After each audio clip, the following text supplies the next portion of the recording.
Hello everyone and welcome back to my channel or welcome to my channel. I'm Birds of View Politics, and in this video I'm going to be continuing to take a bird's eye view look at the conflict in Ukraine.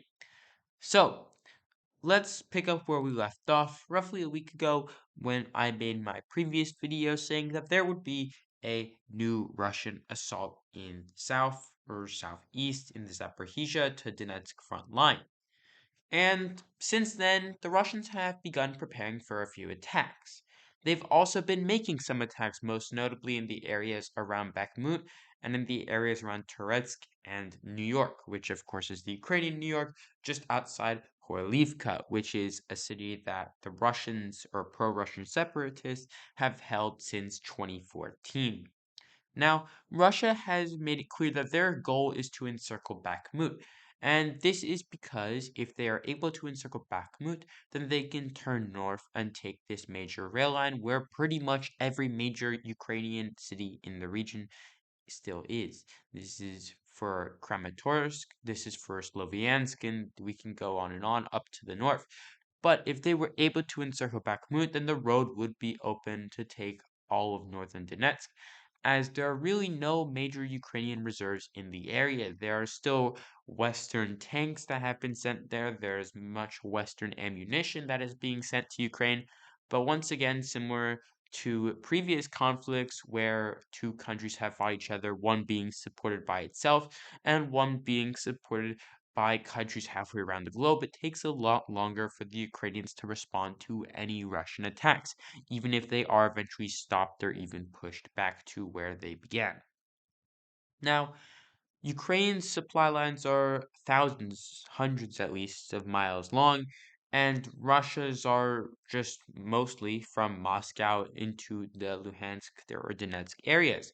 However, this narrative overlooks the fact that many supply dumps behind the lines, particularly Ukrainian, are in this region. There's supply base, I'm sure, at Sloviansk, at Kramatorsk, and we already saw when the Ukrainians blew up a Russian supply depot in the Makivka city down here in southern central Donetsk.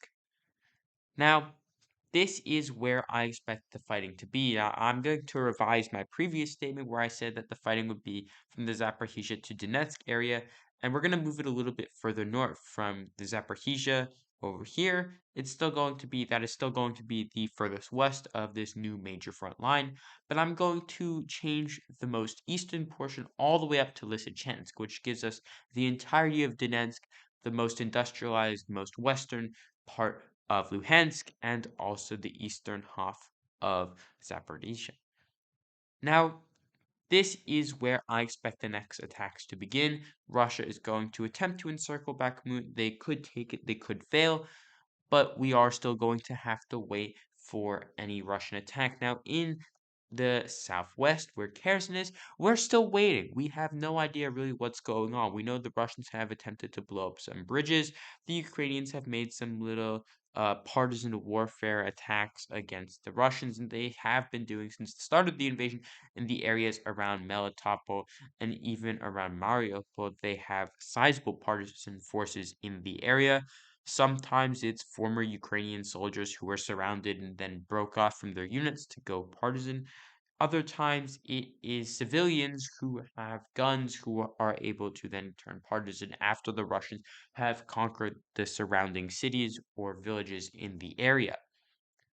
This is certainly going to be a huge nuisance for Russia because Russia needs their supply lines to be safe. That is pretty much the entire reason that they have taken these regions, not only for Putin's personal goal of reconquering Nova Russia, but also because they hold the huge supply line that he needs between Crimea and the rest of Russia through this southern Ukrainian portion. Because, as we know, the Ukrainians previously had been sending missiles and other attacks against this strait right here, and they even blew up a major bridge there just a few months ago.